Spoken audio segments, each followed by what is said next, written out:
Со самата амнестија на пратениците кои ги отворија вратите од собранието, целиот случај за 27 април стана една обична фарса, смета адвокатот Еленко Миланов. Тој за Алфа вели дека самото действие на отворање на вратите довело до ова дело, односно дека ако тие не биле отворени, воопшто немало да има никакво дело, немало да има никаков влез во собранието.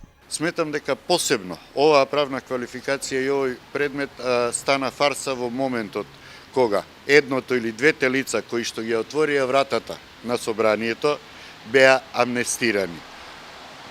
Доколку таа врата не беше отворена, овие луѓе и сите оние кои што беа на тој протест можеше да протестираат со денови, но никогаш не можеше да влезат во собранието.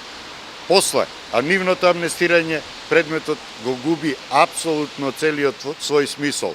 Миланов не го оправдува влезот во собранието, но вели неподразно како дело не смеело да биде терористичко загрозување на уставниот поредок, за кој осудените добија драконски затворски казни.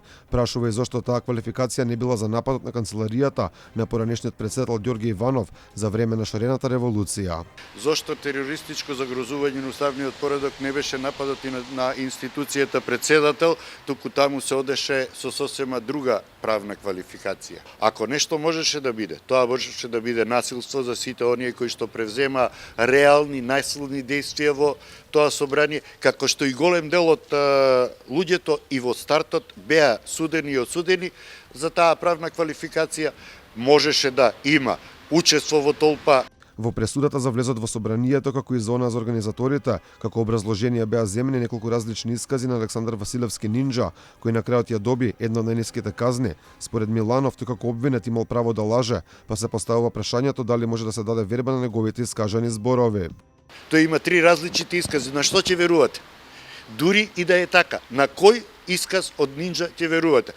А ако го земете пак на крај исказот кој што го даде во вториот предмет, кој што е исто така, јас би рекол, четврт исказ по својата содржина, тогаш сметам дека станува збор за исказ, дали на сведок во вториот предмет, дали на обвинет во првиот предмет, на кој што апсолутно не може да се поклони верба и на таков исказ да се даде осуда на сите други. Осудените за настаните во собранието сега правда чекат од Врховниот суд. Миланов порачува дека време е да се тргнат политичките стеги од судството и одлуките да бидат носени врз основа на законите. Сметам дека е крајно време да судството се одважи, да судството реално стане независно, самостојно и да почне да одлучува врз основа на законот и на она што го има како аргументи и докази во списите на еден предмет, а не да се раководи од било какви политички притисоци, волји за да ја донесува својата одлука.